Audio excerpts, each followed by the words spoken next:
Railway RRB junior engineer यानी कि JEE के लिए आंखों का मेडिकल टेस्ट काफ़ी इम्पॉर्टेंट होता है। अगर आप इस एग्ज़ाम की प्रिपरेशन कर रहे हैं और आपके पास ग्लासेस हैं या फिर आप लेसिक सर्जरी करवाना चाहते हैं तो कुछ इम्पॉर्टेंट बातें आपको पता होनी बेहद ज़रूरी है।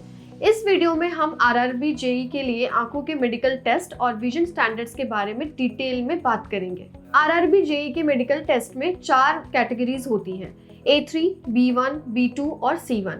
इनमें से A3 कैटेगरी सबसे स्ट्रिक्ट होती है और B1, B2 और C1 कैटेगरीज में थोड़ा फ्लेक्सिबिलिटी आपको मिल जाता है। चलिए इन कैटेगरीज को एक एक करके समझते हैं।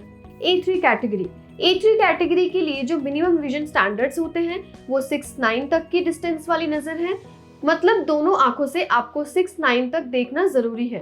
तो इसका मतलब अगर आपके पास 1 नंबर या 1.5 नंबर का चश्मा है तब भी आप मेडिकल क्लियर कर सकते हैं, बस आपकी विजन 6-9 तक होनी चाहिए। इसके अलावा नियर विजन यानी कि पास की नज़र की टेस्टिंग भी होती है, जिसमें आपको 0.6 तक पढ़ना होता है, यानी आपकी पास की नज़र N6 होनी चाहिए, जो कि एक स्टैंडर्ड विजन मानी जाती है।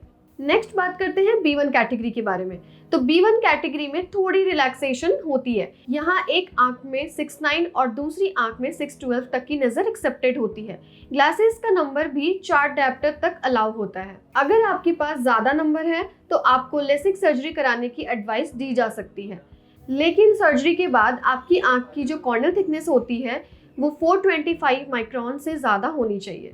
नेक्स्ट बात करते हैं B2 कैटेगरी के बारे में। तो B2 कैटेगरी में भी विजन रिक्वायरमेंट वैसे ही होती है जैसे B1 में होती है, यानी 6-9 और 6-12 की नज़र चाहिए होती है, लेकिन यहाँ नाइट विजन, बाइनोकुलर विजन और कलर विजन का टेस्ट नहीं होता जो B1 में होता है।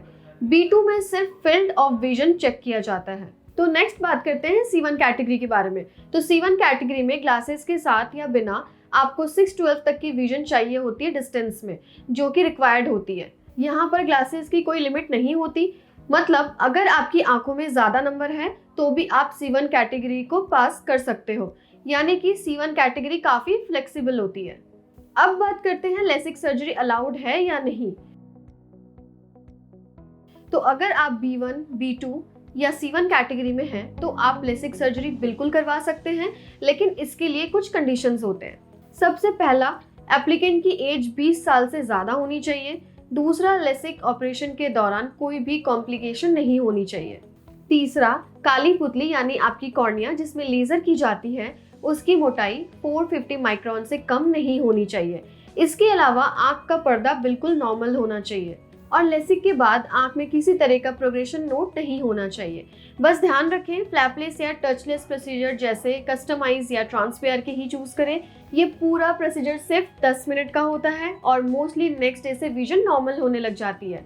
आई मंत्रा पर लेसिक सिर्फ 12K पर आई स्टार्ट हो जाती है एडवांस टेक्नोलॉजी के साथ। तो अधिक जानकारी के लिए आप हमें कमेंट कर सकते हैं या हमारे हेल्पलाइन नंबर पे कॉल करके 4000 के लेसिक टेस्ट फ्री में बुक करा सकते हैं।